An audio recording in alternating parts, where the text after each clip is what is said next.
Marobjoyingiz bilan yarashmadi-da. Yo'q, hali yarashganim yo'q. Endi yarashaman-da. Mana mashinangizni ham sotdingiz. Yangi mashina olmoqchimisiz? Qanaqa mashina olmoqchisiz? Bu hali o'ylaganim yo'q, nasib qilganini olaman. Qizga botib ketdingizmi yoki? Pulingiz yo'qmi? Yo'q-e. Hammasi joyida? Mayli, uni buni qo'ygin. Bo'ladi, xudo xohlasa. Tug'ilgan kunni ko'rdingmi qanaqa qilganini? Shunaqa ham tug'ilgan kun qiladimi? Nima kerak bor? Voy, am dasturxonni qaragin. Nozima to'g'ri. Kimdir ko'rib ko'ngli o'ksishi bor. Shunda, voy soat 4:30 bo'libdi, men bolalarni o'qishdan olishim kerak. O'tirsiz bo'lardi lekin. Mayli, qarab hech kimga aytib yurmagin-a, maylimi? Ha, voy, iltimos qilib. Nasib ishondim-a? Bo'pti, salim, ko'rishamiz, mayli. Aytmamish. Aytmayam bo'pman. Alo, Noila. Ana Marobcha borib, problemalarga botib ketibdi, borib qarzga botib, mashina ola olmay eri bilan ajrashib yuribdi ekan. Voy, yo'q-e. Ancha problemani tayyor qilib ketibdi opalari biri. Yana hech kimga bildirmay yuribdimiz. Shunday ko'zdan bilib turibdi, Instagramga chiqadi, istoriyasida xafa, koshki odamlar bilmasa, hamma bildi uje. Ana tug'ilgan kun qilgan borku, o'shani ham rosa yomonladi Noila. Noz ne'matini gapirdi, dasturxonni gapirdi, artistni gapirdi. Men lekin hech narsa demadim, indamay turdim. Endi unaqa qilish kerak emas. U ham orzu havas bilan dasturxon qildi, tug'ilgan kun qildi, taklif qildi. Non, choy, tuzni yedingmi, bo'ldi gapirma. Chim bo'l, to'g'rimi? Faqat qarang Noila, bilasizmi, mana Munirobchaga aytmang, Munirobcha og'zida bitta gap turmaydi-da.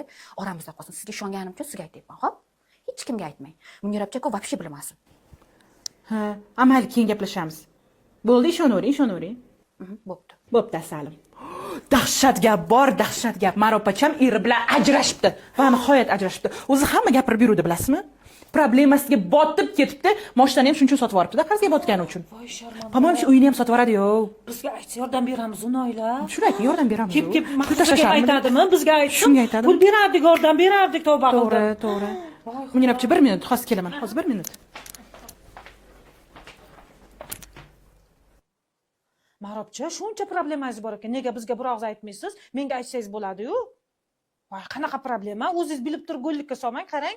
Uyingiz sotibsiz, mashinangiz sotibsiz, eringizdan ajrashibsiz. Hozir Toshkentga ketib, Toshkentda kvartirada yashayapsiz ekan.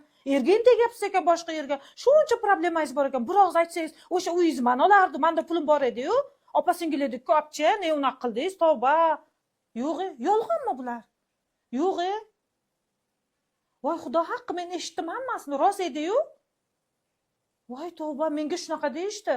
Duv gap yuribdi Angrenda emas, o'sha Toshkentga ham yetib bordi siz gapingiz. Voy tavba, menga yolg'on gapirishganmi? Tavba, astag'firulloh dey. Odamlarga ham hayronsan, yo'q yerda gap to'qib chiqarganini qarang, tavba qildim. Mayli, hammaga Alloh insof bersin. Xo'p, mayli, gaplashamiz, xo'p.